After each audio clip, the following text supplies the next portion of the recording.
BFM Business partenaire. Sommet BFM Patrimoine, 4e édition sur BFM Business. Sommet BFM Patrimoine, c'est la 4e édition cette année, c'est le 21 juin prochain au Carrousel du Louvre et d'ici là, on accueille les acteurs de la gestion de patrimoine et aujourd'hui, c'est HMG Finance qui nous accompagne et son cofondateur, Marc Giraud. Bonjour Marc. Bonjour Étienne. Merci de nous accompagner aujourd'hui avec vous pendant 6-7 minutes. Là, on va voir les différentes tendances passées, mais surtout futures, car c'est ça qui compte. Et vous, aujourd'hui, vous voulez nous parler de 5 tendances long terme, voire même très long terme.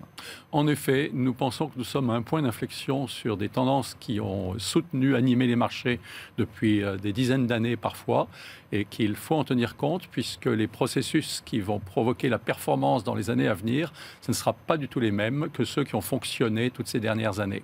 Alors, ça serait quoi aujourd'hui ces 5 tendances, si on devait les citer ? Alors la plus médiatique aujourd'hui, c'est la transition énergétique, puisque après plus de 100 ans de domination des énergies fossiles, on va passer vers l'électrique, donc du moteur thermique vers le moteur électrique.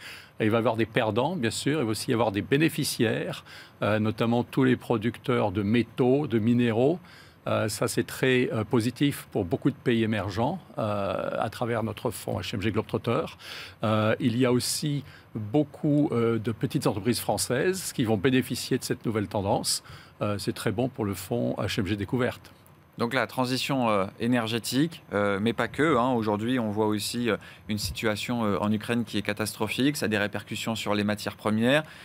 Il y a des entreprises qui en profitent, d'autres qui, bien sûr, se retrouvent en difficulté. Comment ça se passe ? Mais cette guerre en Ukraine, pour l'instant, n'a pas affecté de manière adverse nos investissements.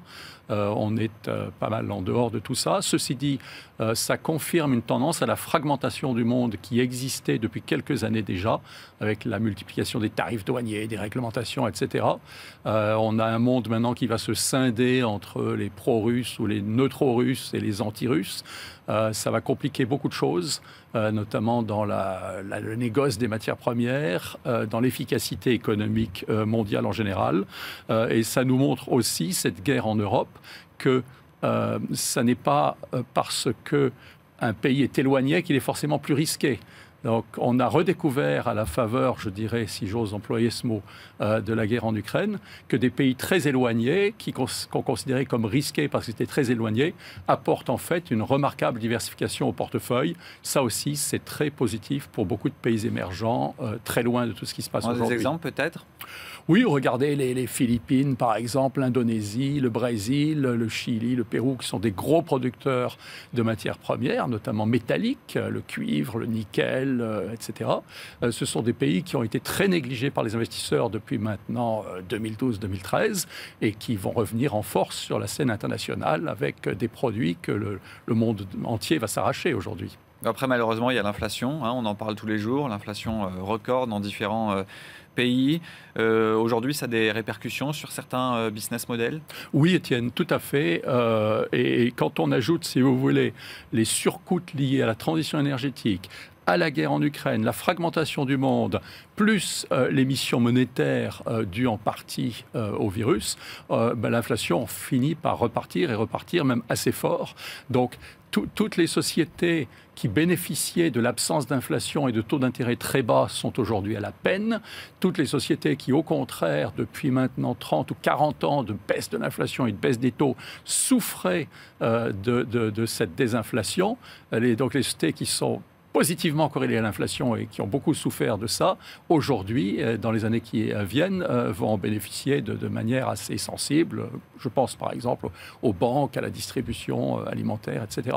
Donc là, on vient de parler de la transition énergétique, de la guerre en Ukraine, également l'inflation. Est-ce qu'il y a d'autres thématiques à surveiller pour les prochaines semaines, pour les prochains mois ? Oui, alors là, on est dans un mouvement de plus court terme, puisqu'on est sur quelques années, si vous voulez. C'est ce qu'on appelle la rotation thématique. On est dans une nouvelle rotation. Vous savez, Étienne, qu'on a d'un côté ce qu'on appelle les investissements croissance, donc les valeurs chères, pour simplifier. De l'autre côté, les investissements value, les valeurs bon marché.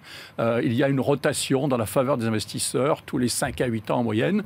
Et là, ça fait déjà 13 ans que le style croissance surperformait le style value. On est aujourd'hui, très nettement depuis le début de l'année, dans une rotation vers le style value.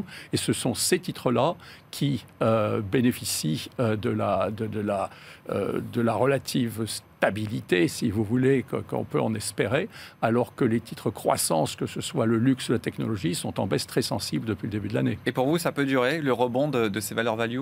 Oui, pour nous, c'est un mouvement qui doit durer, disons, 5 ans minimum, peut-être 8 ans, oui. si on se base sur les données historiques. C'est quelque chose qui nous est extrêmement favorable, puisque la gestion HMG Finance, que ce soit par les fonds HMG Découverte, que ce soit le fonds HMG Rendement ou le fonds HMG Globetrotter, on cherche à en avoir pour l'argent de nos souscripteurs. C'est-à-dire, le rapport qualité-prix, c'est quelque chose qui est décisif pour nous et c'est quelque chose qui, je pense, revient en faveur aujourd'hui. Une fois qu'on a énuméré ces différentes tendances long terme, voire très long terme, comment on arbitre? On a bien compris que pour vous, les valeurs value, les valeurs décotées, c'était une conviction forte, mais pas que. Non, vous avez effectivement, là encore, tout à fait raison. C'est une question qui se prépare des années à l'avance. C'est quelque chose que l'on anticipe depuis 2-3 ans, le retour possible de l'inflation. Et se placer, si vous voulez, sur les secteurs. Quand vous regardez les secteurs économiques qui ont fortement performé dans les années 70-80, qui étaient des années de forte inflation, ce sont des secteurs qui ont été complètement oubliés pendant les 30-40 années suivantes. Ce sont des secteurs qui reviennent aujourd'hui en faveur. De même pour les pays, tous les pays producteurs de métaux.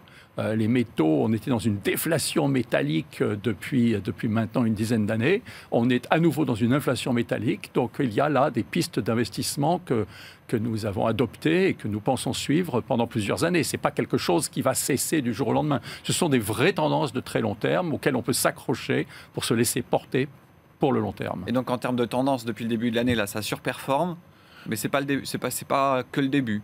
Non, je pense que c'est quelque chose qui va durer. On a été, tous nos fonds ont été très défensifs depuis le début de l'année, en légère baisse, voire même en hausse à certains moments. Ça, c'est une correcte anticipation de ces mouvements qui nous a permis d'obtenir ces résultats. C'est pas juste un épiphénomène. Pour nous, c'est une tendance lourde qui va durer plusieurs années. Merci beaucoup, Marc Giraud. Merci de nous avoir accompagnés aujourd'hui dans le cadre du sommet BFM Patrimoine. Vous êtes le cofondateur de HMG Finance et on vous retrouvera bien sûr le 21 juin prochain au Carrousel du Louvre pour le sommet BFM Patrimoine.